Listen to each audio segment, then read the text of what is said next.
আসসালামু আলাইকুম প্রিয় দর্শকবৃন্দ, আজকের এই ভিডিওতে আমরা আলোচনা করব কুরআনের হৃদয় সূরা ইয়াসিন। একটি এমন সূরা যার প্রতিটি আয়াতে রয়েছে জীবনের দিক নির্দেশনা, মৃত্যুর পরের জীবনের স্মরণ আর আল্লাহর একত্ববাদের শক্ত বার্তা।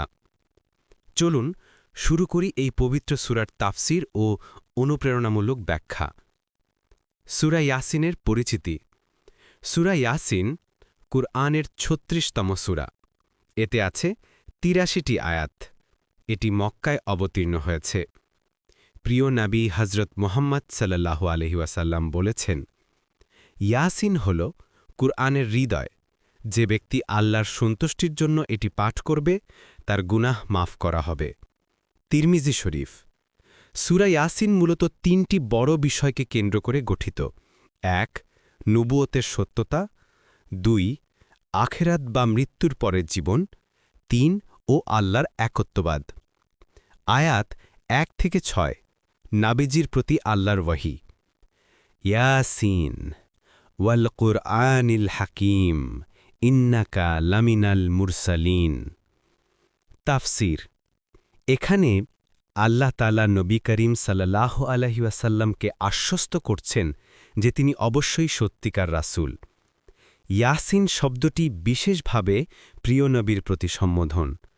হাকিম কোরআনের শপথ করে আল্লাহ জানিয়ে দিচ্ছেন, কোরআন কোনো মনগড়া কথা নয়, এটি জ্ঞানের, প্রজ্ঞার এবং আল্লাহর বাণীর প্রতীক।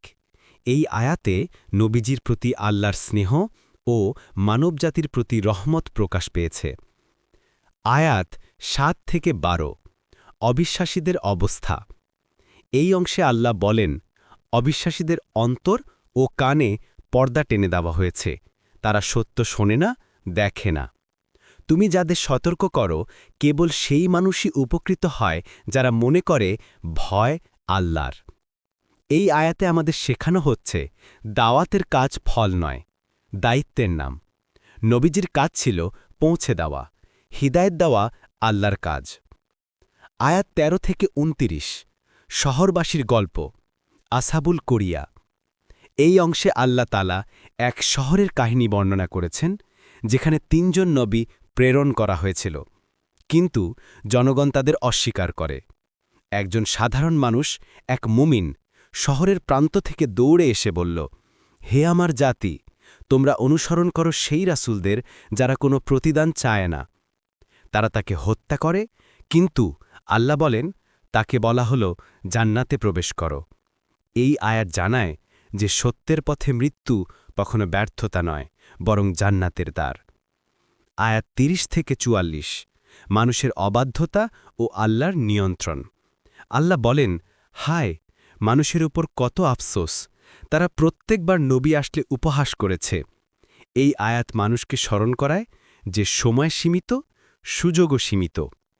আল্লাহ তার শক্তি দেখিয়েছেন, শুকনো ভূমি থেকে পানি এনে সবুজ ফসল সৃষ্টি করা, সূর্য ও চন্দ্রের নিয়মিত গতি এবং দিন-রাতের পরিবর্তন সবকিছুই বলে এক মহান স্রষ্টা আছেন, যিনি সবকিছু নিখুঁতভাবে পরিচালনা করেন।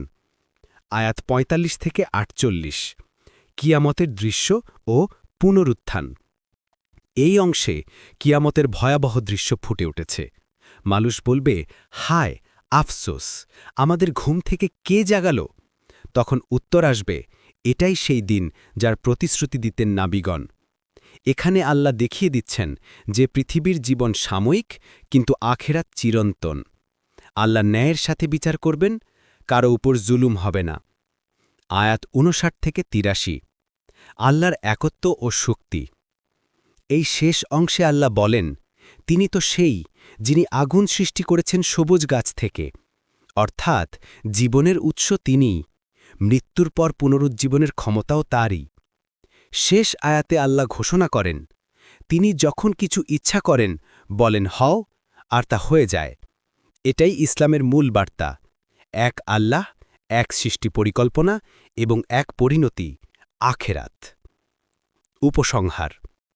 সূরা ইয়াসিন শুধু একটি সূরা নয়, এটি হল আল্লাহর পক্ষ থেকে মানবজাতির জন্য জীবনের মানচিত্র। এটি আমাদের শেখায়, সত্য কথা বলো, নাবির পথ অনুসরণ করো, মৃত্যুর পরের জীবনের জন্য প্রস্তুতি নাও। যে ব্যক্তি রাতে বা সকালে সূরা ইয়াসিন পড়ে, তার জীবন আলোকিত হয়, কবর প্রশস্ত হয় এবং আল্লাহর রহমত নাজিল হয়।